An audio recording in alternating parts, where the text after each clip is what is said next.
Week 10. I just don't know what you say. If you're a fan of maybe 4 or 6 teams, regardless of the outcome, you had a good game to watch. The rest of the schedule, just straight up trash. Trash, trash, trash. Nutmeg, I have no idea. Honestly, like halfway through the 4 o'clocks, I was like, I'm done. It was just unbelievable to me. But at least we started early morning with some quality football, and then after that, it was just a slow, progressive drop. That's right. That's right, Bucks McGee. And I do want to ask you something about that to see if your opinion has swayed. But before we get to that, we keep having to do Oh, these homages, sadly, to start off the shows. The previous NFL commissioner, Paul Tagliabue, passed away. And I mean, Roger Goodell has taken the NFL to meteoric heights, but Paul Tagliabue really laid the framework for the success that has been able to have. oh, no doubt about it. If Tagliabue doesn't do what he does, the NFL is a slow, slow climb, and is probably fighting the NBA for supremacy in America. Let's be honest. Tagliabue really laid the groundwork for the NFL, and like you said, once Goodell came in, he took it to another level. But without Paul Tagliabue, the NFL is not what it is today. Yeah, and they put up some stats on Sunday Night Football about his accomplishments, and he did get 4 expansion teams, but the other into the league. But the other thing I thought was notable is 20 or 20 plus new stadiums built, which is like 2/3 of the league. Yeah, and it's weird to see that because usually it takes like forever. Like literally, a stadium has to literally fall apart. Like literally, like parts of the building have to fall apart. The plumbing's got to be absolutely junk. But it's one of those things where I think Tagliabue had the vision of what this sport could be, and was always on the forefront of trying to make it better, not only for television rights and all that, but for the fans, to make it an experience. Yeah. So and with the expansion, it wasn't rushed either. Yeah, it was 4 teams, but it felt like it was done the right way. Like, okay, we're ready. With some sports, they're just throwing teams out left and right just because it's about numbers. Right. And it's always easy to complain about the sports commissioner when they're in power, kind of like it's always easy to complain about the president. Um, but does it? Do you kind of look back on Paul Tagliabue with a little bit warmer his tenure as commish with like warmer feelings, knowing how kind of Roger Goodell's been a bit more polarizing? Oh yeah, like if you really sit them both down, like you look at them both, people are, yeah, Tagliabue didn't deal with the drama. It never felt like it was his personal feelings were involved in the decisions. It was always what was best for the league. I think with some of Goodell's decisions and during his tenure, sometimes it felt like it was personal. It was him personally trying to get things done for his own personal gain on certain things. Um, so I think that's the difference. So yeah, Tagliabue just always felt like he was 100% for the fans, and sometimes the fans maybe didn't like his decision, but it was always 100% for what the fans wanted. Goodell, you could argue some things. Yeah. So rest in peace to the legacy of Paul Tagliabue, uh, Mm-hmm. and very, very, very much a Titan. Maybe not realizing his time, but certainly after the fact. Oh, definitely, definitely. All right, now as we hop into the games, like you said, the day started off with some quality football over in Germany. Falcons gave my Colts a little bit more of a run than I was kind of planning on, but Jonathan Taylor went Superman again, almost 250 yards, another hat trick. Bucks McGee, are you ready to move off the Daniel Jones argument and give JT for MVP his love? No, I'm not. I'm not. Here's no. Here's why. That Indiana Jones was playing for his life. Like let's be out. Like mind you, he wasn't unbelievable today, but he did have he in the overtime, he did have that clutch throw to Tyler Warren on the sideline to basically set up JT. There's no doubt JT had a great game, but the offensive line was rough today. They were Yeah. rough. They made the Falcons look like they were sack masters. I thought I was watching the Orange Crush at certain times. And there were a couple of shots of like, Indiana's mouth all bloodied up. I'm like, dude, this guy is taking the hits. But you know what? He kept delivering. I Jonathan Taylor, I give him credit, but I still feel that without Daniel Jones, if it was anybody else at the position, the Colts are not where they are today. I don't think you can doubt that. If Anthony Richardson is playing this season, are the Colts where they're at? Well, Anthony Richardson is as much flack as Daniel Jones has taken before his tenure in Indianapolis. Anthony Richardson is way, way, way, way, way down the list from Daniel Jones. Even Giants Daniel Jones, he's way, way, way down the list. And like I said, I'll give Taylor his due. Unbelievable season, but I just feel Daniel Jones is the story. So right now, I'll call him even. Oh, okay. So I'll call another maybe. Three more hat tricks. If he starts to hit some, if he begins to hit like Saquon, like 2,000 yards and touchdowns in that sense, I will give you that. But right now, Daniel Jones is the man who drives that truck, and he's the man with the plan. How close do you think this season is compared to Saquon Barkley, Chris Johnson, LaDainian Tomlinson when he set the touchdown record?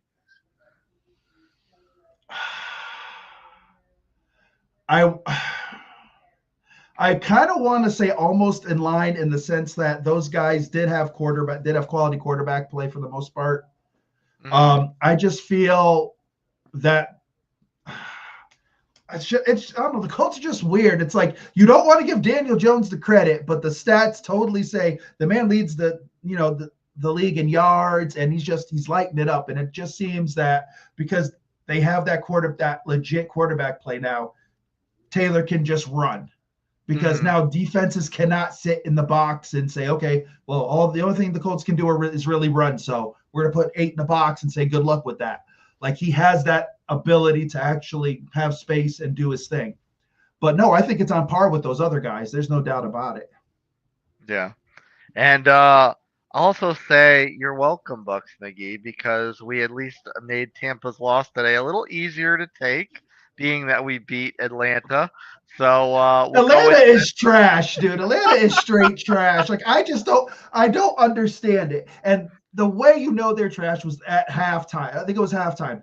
They could have called a timeout, had time on the clock to run some plays, get some points. They just let the clock run down, and it's like Michael Penix just there's talent, can't throw the ball. The only saving grace on this team is Drake London. At this point, I think Bijan Robinson is almost overhyped. Like, really. Like, let's be honest. If you look at this game, Tyler Algier was running well. Yeah. Bijan was like almost an afterthought. Kyle Pitts can't catch for nothing. He had 2 or 3 like balls in his hand, dropped them.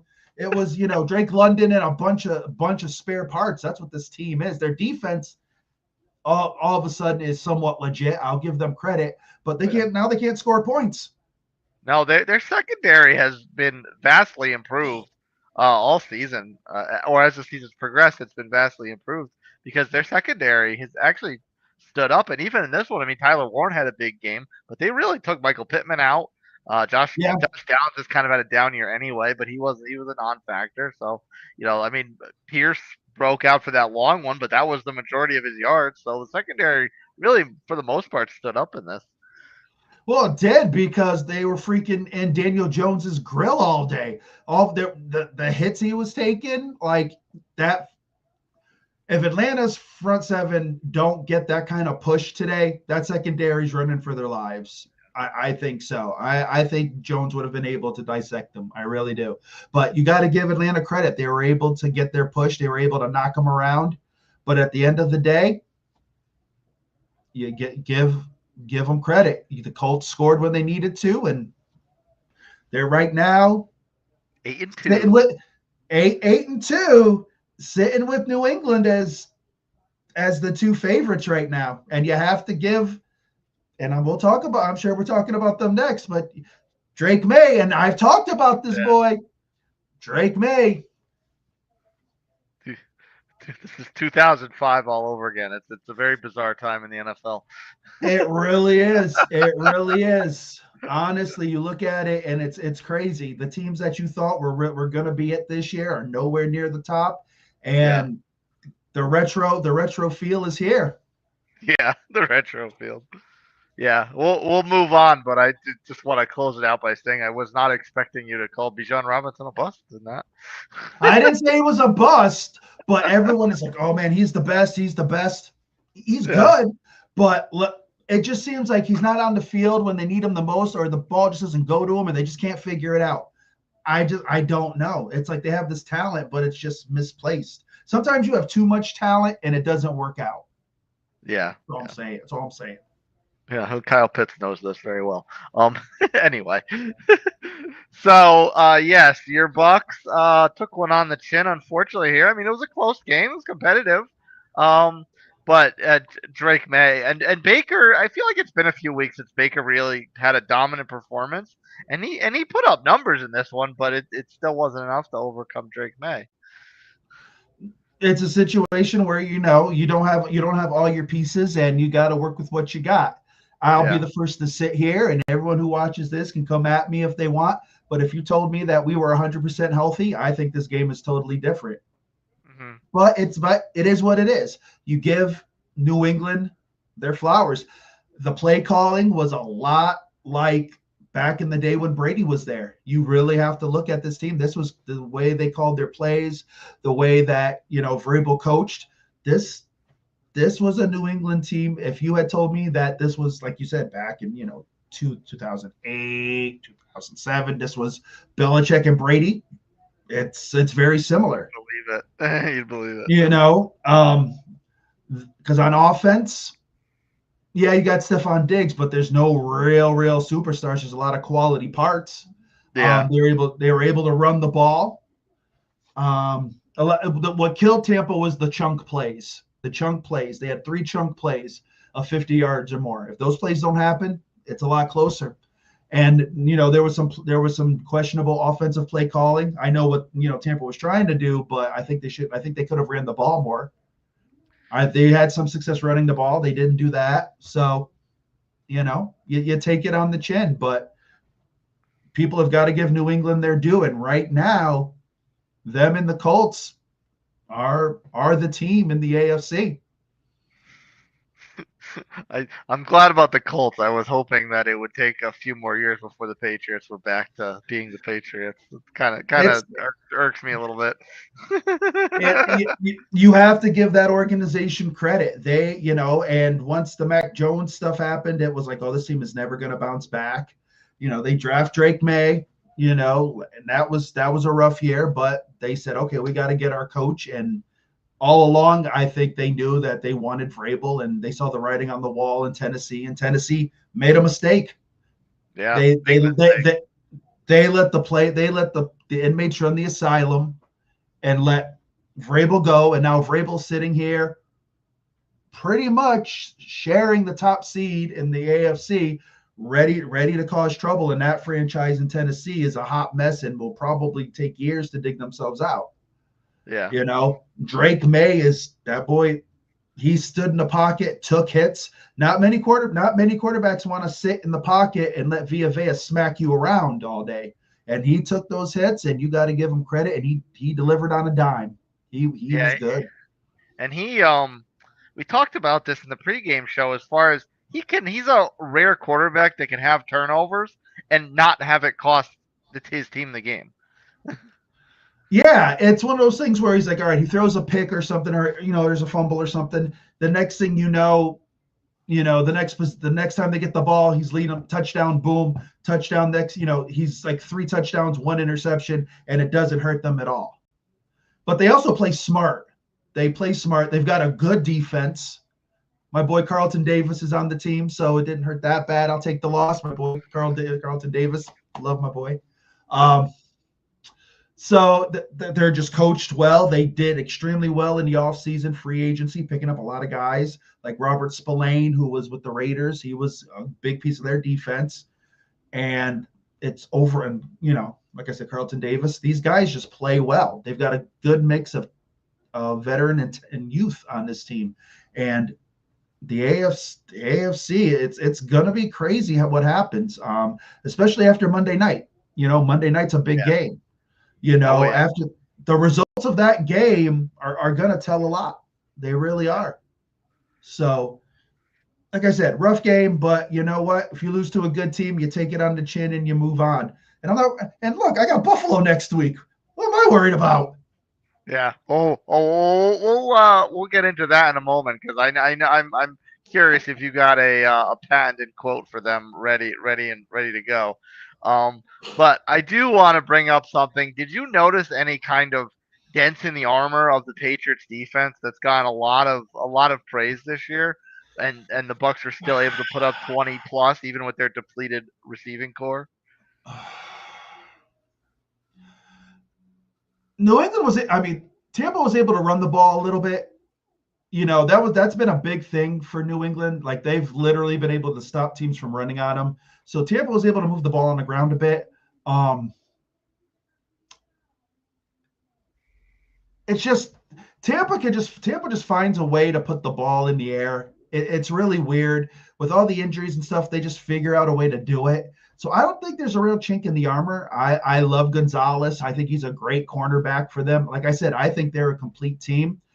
Sometimes you're just going to give up plays. It just happens, Yeah. So I don't know if there's a real chink in the armor.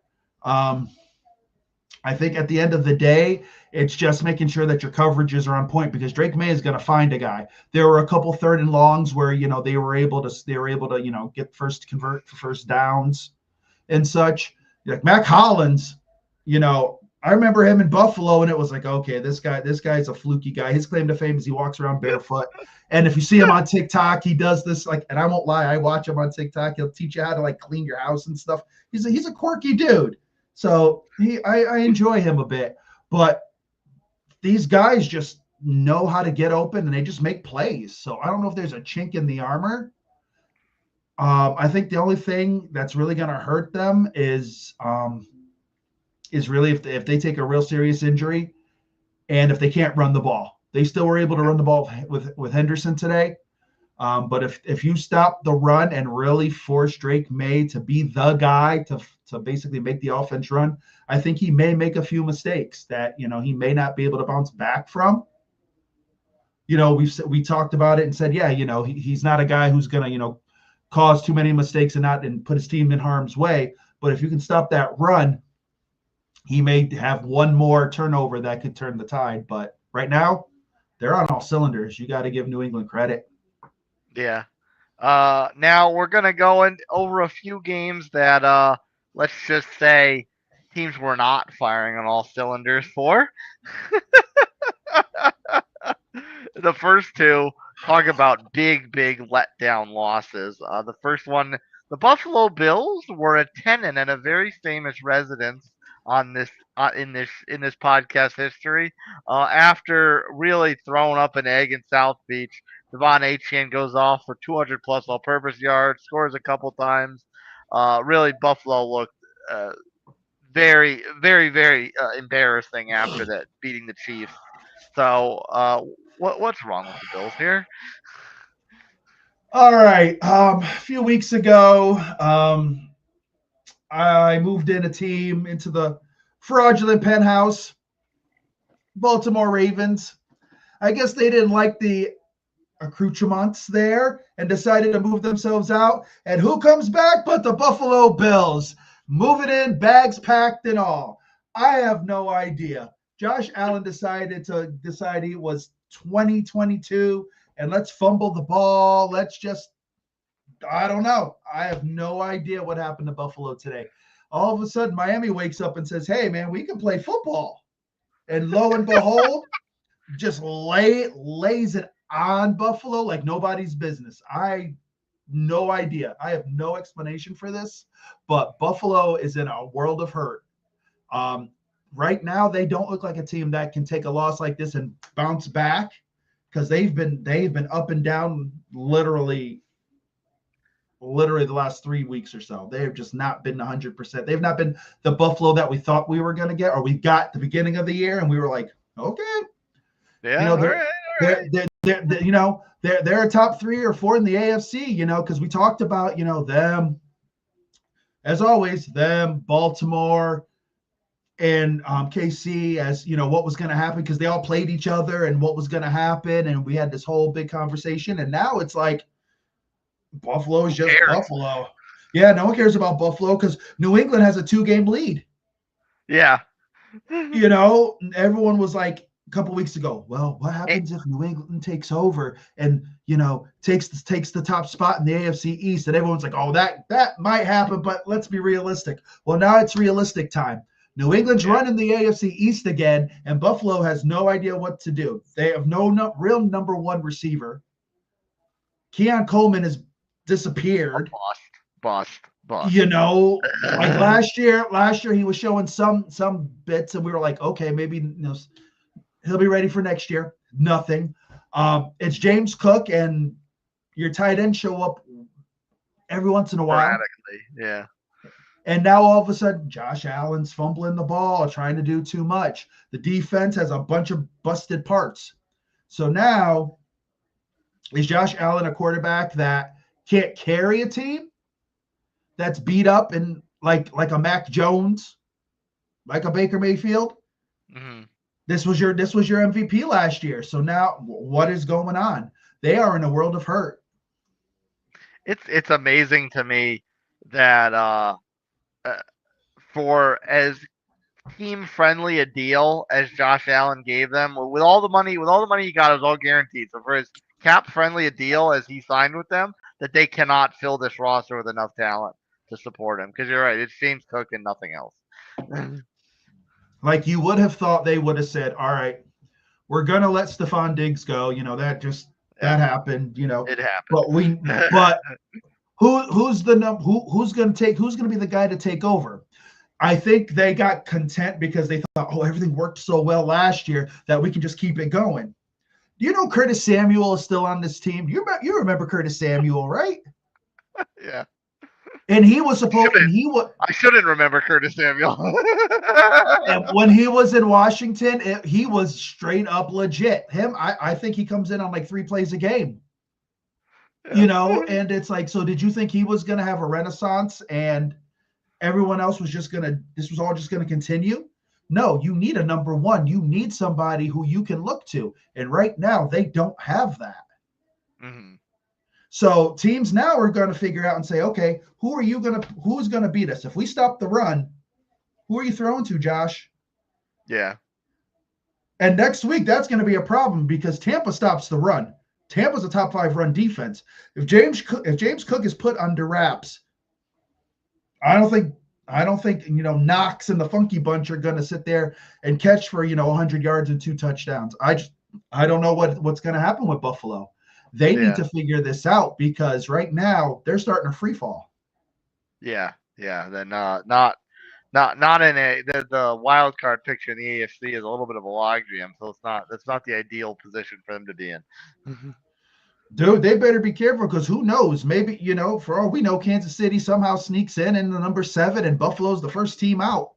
Yeah. The Chiefs are leading the pack right now behind them. You got them, you got the Chargers, you got, in theory, the Ravens, if they can, they won again this week. So the Ravens are winning. The Ravens are winning the North. You know this. Everyone has told you this. It's automatic. It's automatic. Everyone in America has told us this. Yeah. 10 in a row. Here we go. Exactly. But Buffalo is in some trouble, and they need to figure it out quick. So now, they have to hope that New England goes on a slide and that they can go on some hot run because as long as New England, state plays well divisional and just wins where they got to win, Buffalo's not winning this division, and the wild card isn't guaranteed. Yeah. Well, like you said, a 2-game lead for New England right now, and that's with them already having a game in the bag on Buffalo. Yep, and then Buffalo has to come back to play them again in New England. Yeah, that's right. Because the Patriots took the first one on the road. So another team that we're kind of asking ourselves, what happened? The Carolina Panthers. You're coming off this big emotional win in Lambeau, sending Jordan Love and Green Bay back to the fraudulent penthouse. And Tyler Show all of a sudden puts up nearly 300 yards and a couple touchdowns and a little bit of a come from behind win. It was like Carolina said, "Oh, this is what this before today's game. Oh, this is what winning feels like. Oh, we feel good. I guess we just show up and it happens." Yeah. Tyler Shock and the Funky Bunch. They got nobody. They send off their best offensive weapon to Seattle. Yeah. Alvin Kamara can't do squat anymore, but they somehow put up 17 points, and there it is. Yeah. Alvin Kamara, who had 100 all-purpose yards. I don't think I've seen 100 all-purpose yards from Alvin Kamara in like a year and a half. The one guy in America who's got Alvin Kamara on his fantasy team is doing a dance right now. He's like dancing for joy. He somehow won his game by like 0.5 points. But it's like, really? Like, Carolina, these are the teams. See, when you win and you're a winning team, teams like this are the teams you're supposed to beat. Yeah. All of a sudden, mind you, you guys had a chance to move closer. We haven't played them. We play them at the end of the year. Yeah. But that's one game closer. No, you screwed the pooch, and here you are. And okay, I'll thank the Saints, and you. I will never. I usually will never say this, but hey, Tyler Shuck, appreciate it. Even though we lost, I enjoy the cushion still. But you got to give Saints credit. They're building for some future. I don't know what it is for what they've got, but hey, Carolina needs to learn how to win and to be consistent and to beat the teams you're supposed to, especially this time of year. Once you let up, this game could really be the difference between a wild card possibility or them just being, wow, we were 8-9 and coulda, shoulda, woulda. I always thought Bucks McGee, it's kind of like a win-win for you, because if the Panthers had pulled it off, you get to laugh at the Saints like you do every week. But if the Saints somehow miraculously pulled it off, which they did, that's the benefit to you in the division. See, I come off a bye, I lose, but then I win twice in theory. So it's kind of like I balance out. I can't totally. I can be upset, but I can't totally be upset. But at the end of the day, for Carolina, like I said, teams like this you're supposed to beat, and figure it out. When you don't, then you've got to look back and say, well, what happened? Did we take them too lightly? Did we think they were just going to fold? And this gives the Saints a little push. They're like, whoever they play next week, they're going to be like, oh well, we won, okay. And then whoever they play is probably going to crush them by 25 points, and it'll be like, all right, well, shoulda, coulda, but it is what it is. Carolina got to figure it out. Yeah, I do want to sneak one in on you because it's another kind of what happened here. Because Jackson Dart, he got hurt in this one. But he was looking pretty unbeatable, and Caleb Williams said, hold my beer, and I'll be the one that looks unbeatable. I had this game on as well, so I was watching them both. And so, like, in between or whatever I'm watching, and I'm like, Dart is, like, doing his thing. I'm like, oh, here we go. The Giants are going to put the nail in the coffin in the Bears. This is it. Because Caleb did not look great. He was decent. But there were some plays where I was like, what the hell is he doing? He got back to the whole scrambling 20 yards back and throwing out of bounds and such. And then all of a sudden, I see, let's ride. Let's ride. They bring in Russell Wilson. I don't know why, because you got Jameis Winston on the bench. Why? But the Bears somehow come back and win it. I give the Bears credit. But you have more talent than the Giants did, so I don't feel like that great for you. You should have beat the Giants right off the bat. Yeah, but the Giants don't have a lot of talent, and they're injured as thin. I give the Giants credit. Moral victories, they don't do much for you in the NFL except, make you feel good. But I give them credit. They played their hearts out. They just didn't have the quarterback to finish off the job. And the Bears escaped one. The Bears escaped with a win, but this is a team like who we talked about with Carolina and New Orleans. This is a team you should have beaten with and just handled business. Yeah. But you didn't. So Caleb still got to figure it out. I think he needs more consistency because I don't think he's consistent in a game. But all right, the Bears won. Yeah. There were a lot of teams that didn't handle business in the 1 o'clock slot, but there were a lot of teams that very much did handle business in the 4 o'clock slot, and one of which was the battle for the NFC West. The Niners at one point got back into it and made it close, but then the Rams just said, all right, enough playing with our food. Let's close this out. So let's clap it up for Matthew Stafford. 400 career touchdown passes. And a dominating win to put the exclamation point on first place in the NFC West, which good for them because the Seahawks also put a big exclamation point on the Cardinals in the battle for first place in the NFC West. I feel bad for the Niners. I really do. Like they should have taken a whooping like this at some point earlier in the year, but they somehow kept it decent. But the Rams came in today and said, yeah, it's time. It's time that you learn. And they handled it. They were dominant. Matthew Stafford was pinpoint, just throwing darts all over the place. It was just the Niners just had no chance. And I don't even think it is Mac Jones. The wide receiving core is depleted. Like the defense is depleted. Like they just don't have it. They don't have the parts. So I give the Niners credit, but the Rams are just it. Right now, the West is a 2-team race, and it's just going to come down to whoever finishes best right now.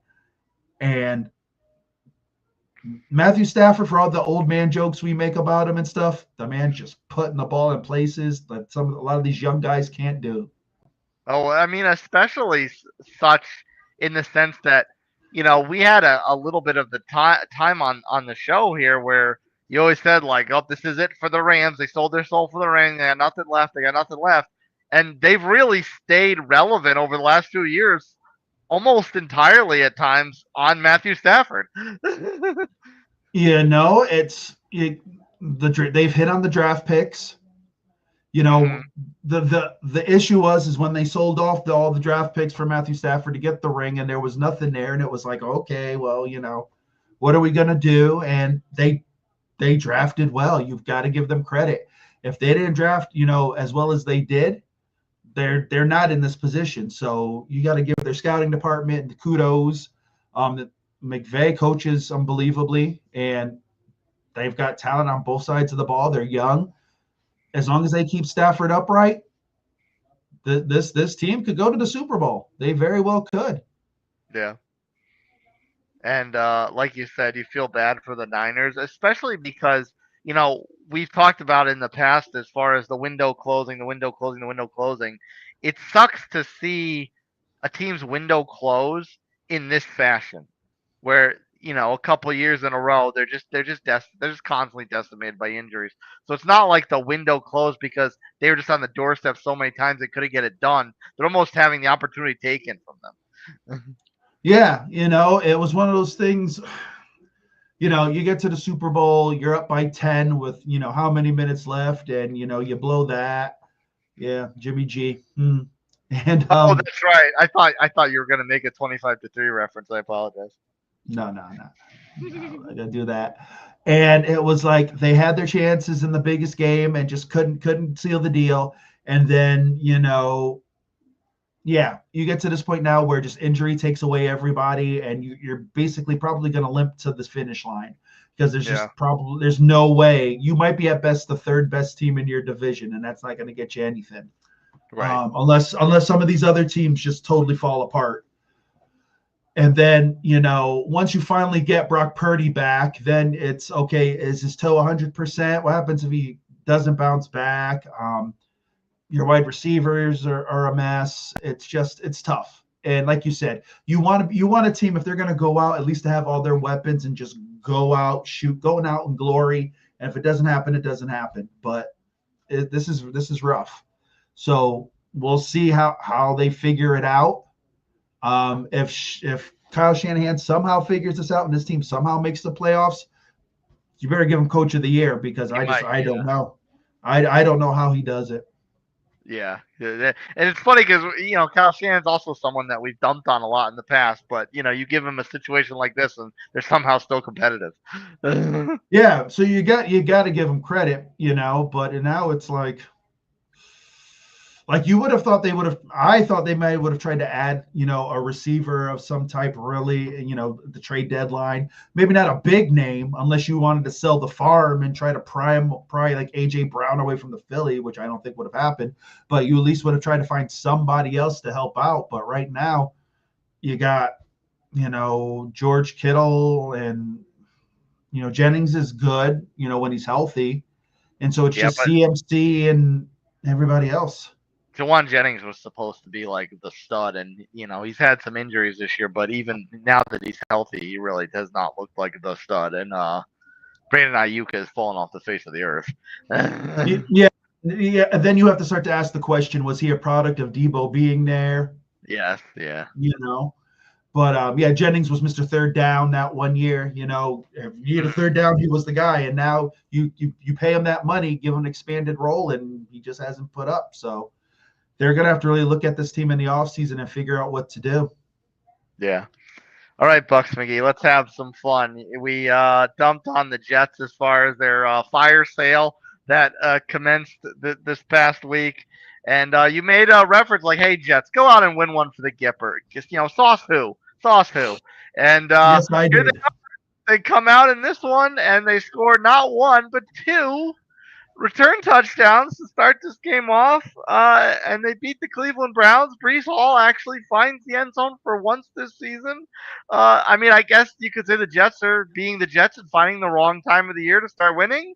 But for at least 1 week this year, the Jets looked like a competent professional football team. I told you guys. I told you. I said take the Jets. Now I wasn't taking any points or nothing. I said take the Jets straight up. I told you the Jets were gonna. This was the game where there was actually maybe some pride in this organization and decided to show up and do a little something. Not to say that next week they're gonna do anything, but it also was the Browns, so it's like that was the game. Let's be realistic here. Defensively the Browns are solid, but offensively it's a sad state of affairs. So you got to give all you can really say is you give the Jets credit. They were able to finally notch a victory. The Browns, when are you going to give Shedeur Sanders a shot? Really? Is the Dylan Gabriel experiment that close to being great that you keep him in there another week? See what Shedeur has. You guys aren't making the playoffs. Yeah. It's not happening. See what you've got, and maybe Shedeur gives you a little spark. It looks a little good. Maybe down, you can sit there and trade off, Dylan Gabriel for something. I don't know. But you got to figure out what you've got, and that's it. This team has no chance of doing anything. And to your point about it being a lost season, this is the type of season where you see if the project has anything, because you don't want to be in a situation where the project is your only quarterback and you don't have a choice to start him and he's awful. So figure out what he is now, and then the kid's still got some work to do, or he's not good at all. He's another Jamarcus Russell, and we just move on from him. Yep, but it's the Browns, so you know what's going to happen. You know who's going to get some playing time once he gets cleared. I think he'll get cleared this year. Mr. Masseuse himself, Watson.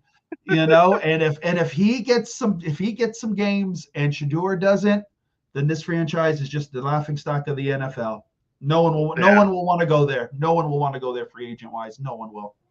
I saw a funny meme in the past week that said if you just combined the Bengals and the Browns into one NFL team of Ohio, you'd have the Bengals offense and the Browns defense.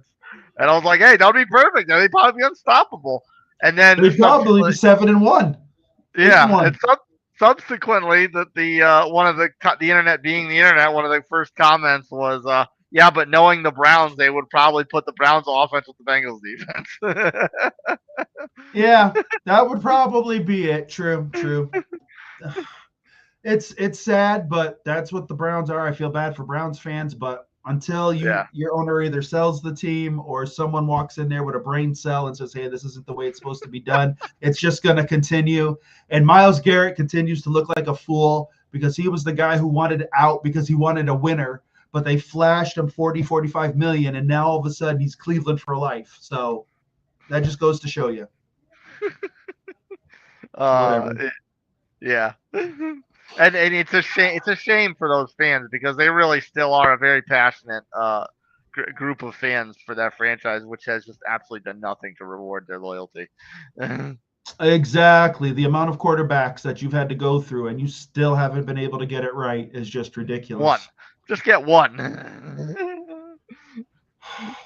Lord.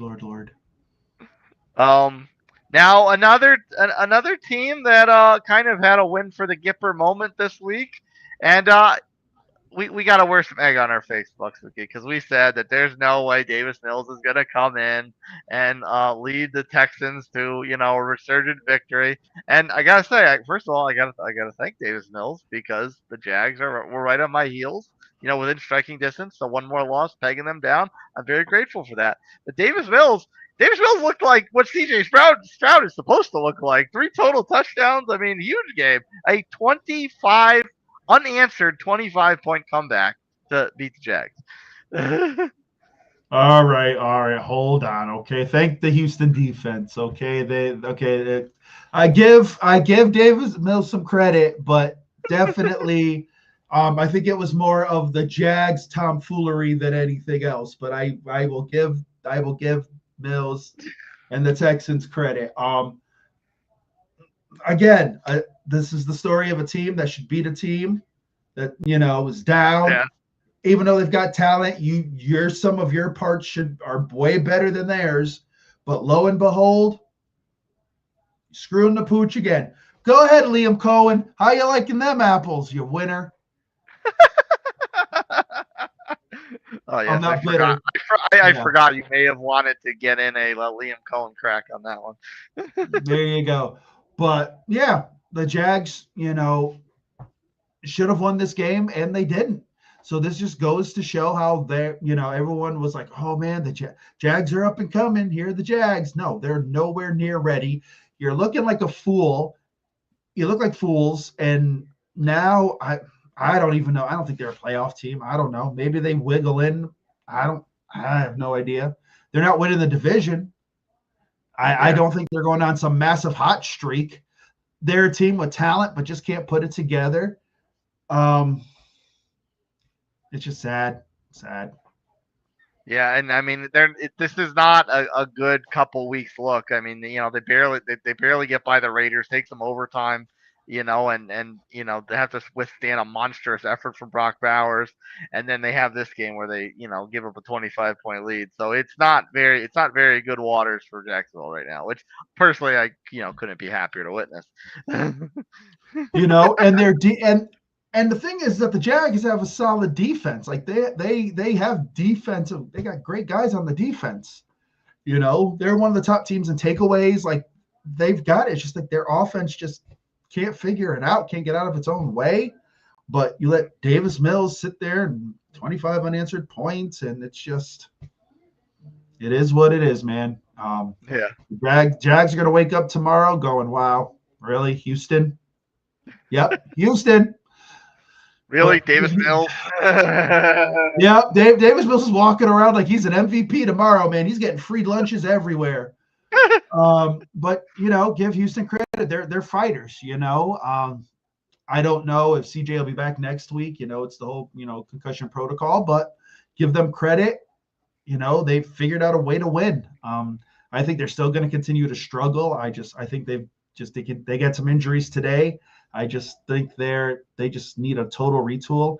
I still like, the head coach. I think he's solid.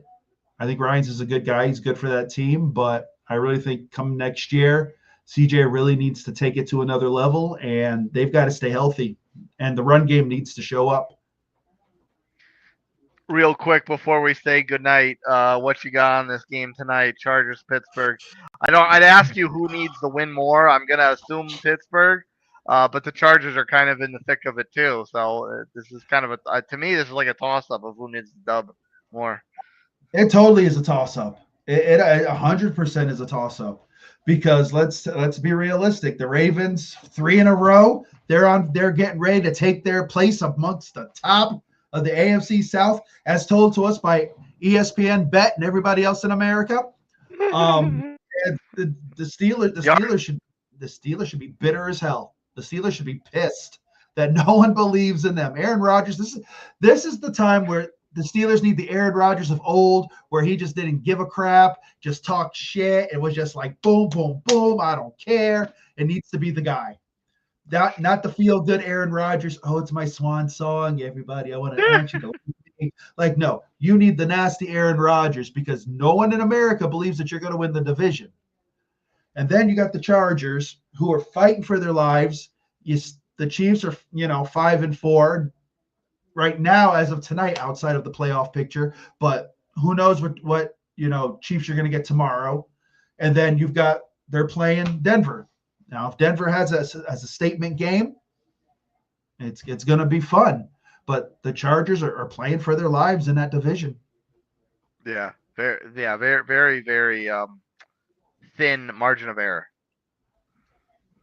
Oh, it's thin, all right. But the Chargers have offense. They got a solid defense. It's just they've got to stop the quick strike of Pittsburgh. If they can force Rodgers to hold the ball a bit longer, they're going to be all right. But with the Chargers, they're the Chargers. We say all this. We go in with this idea that they're going to be great, and then they screw the pooch and give up 30-plus points. So I have no idea what I'm going to get tonight. That's right. It's hard to peg them with the Joe Alton and co offensive line injuries. It's really hard to peg the Chargers right now. It really is. You kind of hope the Chargers win, because I ain't gonna lie, I kind of like to stick it to the Steelers, because I'm tired of the 9-8 and Mike Tomlin's the greatest coach of all time. Blah blah blah, mumbo jumbo. But it is what it is. I'm just hoping for a good game. We'll see what happens. Well, Buccs McGee, I had some ups this week. You unfortunately had some downs, but you still had some partial happy moments to make the wound a little less harsh. Sir, take us off here with your final thoughts on Week 10. For a football fan, this week was not good. Legit, man. Sitting at home watching, unless your team were the Colts, the Patriots, the Bucs, and I dare say the Falcons, you really watch some crappy football. Niners and Hawks, you guys handled business, but at the end of the day, you got to give credit where credit is due. No longer only defeated team in the league. Give the Jets their credit. Congratulations. And of course, to the Ravens, who are on their way to another AFC North title.